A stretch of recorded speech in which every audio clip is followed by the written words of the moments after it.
There are turning points in any royal tale when everything shifts in a single breath. Moments when a title, a name, or a crown stops being a symbol and becomes the thin line between influence and nothingness. And in this imagined chapter, that moment has arrived for Meghan. Whispers drifting through the palace halls say the message has been delivered. Quiet, firm, impossible to ignore. The Duchess title she built her image around is slipping from her grasp, and this time, it won't return. In this storyline, Meghan never pictured a world where the name that opened doors, sold headlines, and drew cameras would be taken away. But under a new and determined royal direction, the era of borrowed grandeur is ending. She is said to be shaken, stunned that the title she held tighter than any before her could soon vanish for good. And as that truth settles, a larger storm begins to form. Because this decision isn't just about her. It is part of a sweeping royal purge led by the one man she cannot sway, charm, or redirect. His name, Prince William. And this is where the story begins. William has stepped into a role no heir has embraced in generations. In this narrative, insiders claim he has initiated the process to remove royal titles from those who brought turmoil to the crown. At the top of that list, Harry and Meghan. William views this move not as retaliation, but as preservation. The monarchy, already scarred by drama and division, cannot survive if its titles are turned into tools, brands, or leverage. This imagined royal order is not symbolic. It carries paperwork, signatures, and consequences. In this scenario, Harry would no longer be a prince, duke, or earl. He would simply become Henry Charles Albert David Mountbatten Windsor. Meghan, without the prestige she once embraced, would be known only as Mrs. Mountbatten Windsor, a name that removes the public persona she crafted for years. For her, this is the nightmare she feared more than criticism, failed ventures, or fading spotlight. Without the title, she is no longer royal. Without the title, she is no longer exceptional. And for the palace, that is entirely the point. According to those close to William in this fictional arc, he believes the monarchy must be cleaned, restored, and rebuilt. And that cannot happen while those who rejected the institution still profit from its name. His resolve comes with a startling edge. He is prepared to see even his own family reshaped to protect the crown. Sources in this story say he has accepted that his younger children, Princess Charlotte and Prince Louis, may one day live without titles unless they choose to serve as working royals. This isn't rage. This is strategy. In this storyline, William believes a title must be earned, guarded, and respected, not traded, marketed, or used as a shortcut to celebrity. And that belief exposes the real fracture between the brothers. Harry clung to titles while turning away from duty. William holds on to duty even if it means sacrificing titles. The difference could not be sharper. Insiders in this narrative say William has reached his limit, tired of scandals, tired of the excuses, tired of watching the institution his mother upheld with dignity sink into disorder. His message is unmistakable. The monarchy will not bend for Harry and Meghan. It will not soften. It will not stall. William has stepped into his role as the future king. And a future king cannot afford hesitation. But to understand why he acted now, we have to examine the spark that set the entire plan into motion, the explosive drama surrounding the York family. According to the imagined insider reports, alarming allegations tied to Prince Andrew have resurfaced. Questions about his connection to Virginia Roberts, financial links to Jeffrey Epstein, and even claims that official resources were used to undermine accusers.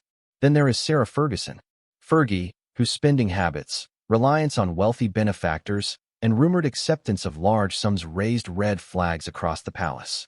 Some believe the true figures are far beyond what the public ever heard. The monarchy, already stretched thin, could no longer shield these controversies without crumbling under public outrage. This became the breaking point. William, in this scenario, realized that continuing to protect those who misuse their status would destroy the crown's credibility.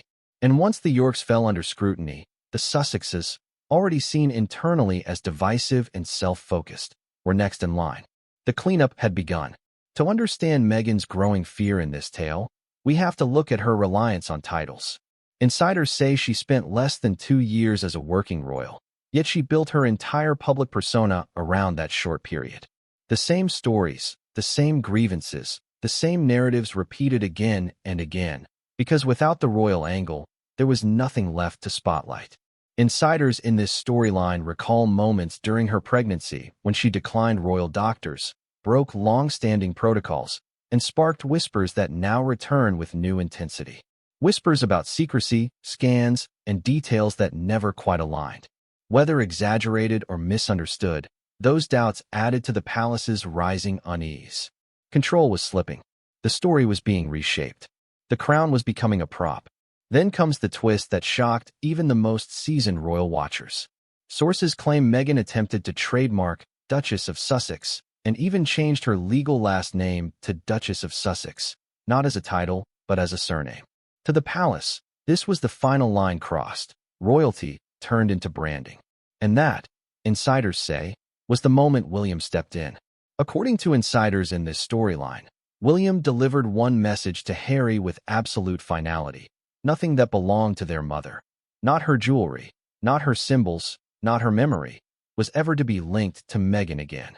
Word drifting through royal circles says Meghan quietly stopped wearing the watch she once claimed came from Diana after that moment. To Meghan, this wasn't just a request. It was a warning, a reminder that she was never Diana, never royal by birth, and that the title she held onto so tightly could disappear with a single announcement. While Meghan wrestled with the fear of losing her Duchess identity, Harry faced a different dread, the terror of becoming ordinary. Sources in this imagined palace narrative say that once the titles are removed, Harry will no longer be Prince Harry, no longer the Duke of Sussex, no longer the Earl of Dumbarton. His name would return to what it was long before titles defined him: Henry Charles Albert David Mountbatten Windsor. To most people, a name is simply a name. But for Harry, this is the unraveling of everything he has ever known. He was born a prince, raised as a prince, treated as a prince. Even in rebellion, the title was his armor, his explanation, his privilege, his escape route. Without it, he becomes just a man with no military post, no royal responsibility, no profession, and no place in the institution he walked away from. Insiders say Harry has felt this storm building for months, which is why he has edged closer to King Charles recently. Observers believe Harry hopes Charles will shield him, delay the fallout, or lessen the impact. But William is not Charles. In this narrative, William has already closed the door, turned the key, and sealed the lock from within. The brothers who once walked side by side behind their mother's coffin now stand on opposite ends of a breaking bridge. And Harry, for the first time in his life, has no way to get back across. If losing her own title shook Meghan, the idea of losing her children's shattered her completely. Sources claim Meghan shaped her future around the belief that Archie and Lilibet would grow up as a prince and princess, symbols of prestige, legacy, and status. She imagined their names opening doors, commanding respect, securing a future she could never create on her own. But insiders say William's reforms stretch far beyond the Sussexes themselves. Archie, in this storyline, would no longer be a prince. Lilibet would no longer be a princess. Their identities would shift to those of ordinary children with ordinary parents, living outside the royal structure, outside the lineage, and outside the machinery of succession. Royal watchers whisper that Meghan took this as a personal erasure, not only of her children, but of her own reflection. Without royal children, she is not a royal mother. Without a royal family behind her, she becomes just another celebrity spouse. And the palace, according to those same sources, understands that this is her deepest, most consuming fear. Meanwhile, the contrast grows sharper. William's own children, in this storyline, are expected to flourish with or without royal titles. Insiders say Charlotte and Louis will grow up grounded, confident, and steady, because William believes identity is built on character, not rank. For Meghan, identity has always been tied to status, and without that status, she finds herself with nothing solid beneath her feet. There are moments in history that arrive quietly, not with fanfare, but with the soft click of a door closing. And according to palace insiders in this narrative, that moment has now arrived. Prince William stands as the force reshaping the monarchy's future, cutting away what has weakened it so the crown can endure. The York scandals revealed the cracks. Parliament's pressure intensified the urgency. Meghan's fixation on titles ignited the spark. Harry's departure fanned the fire. And now the titles that once defined them drift away like smoke from a candle losing its flame. Sources describe Meghan pacing, calling, pleading, realizing that the name she built her public world upon is being wiped from the slate. Harry stays silent, knowing that nothing he says can halt what is already in motion. And William, steady and unmoved, continues forward without a single step out of place. The announcement could arrive quietly. It could appear without warning. It could fall tomorrow. But one truth stands unshaken. When the titles are gone, the illusion goes with them.